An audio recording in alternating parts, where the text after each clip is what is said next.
So, ready na to guys.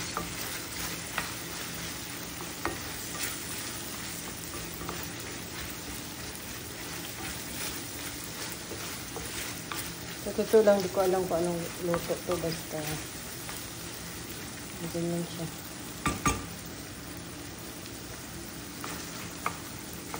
Ang importante yung lasa.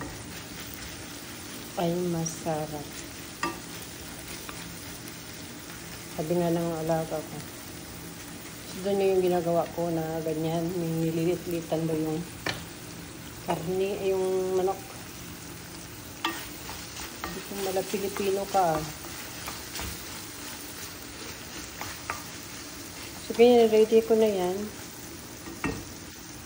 Gusto kasi yung medyo may salsa. Takpan natin.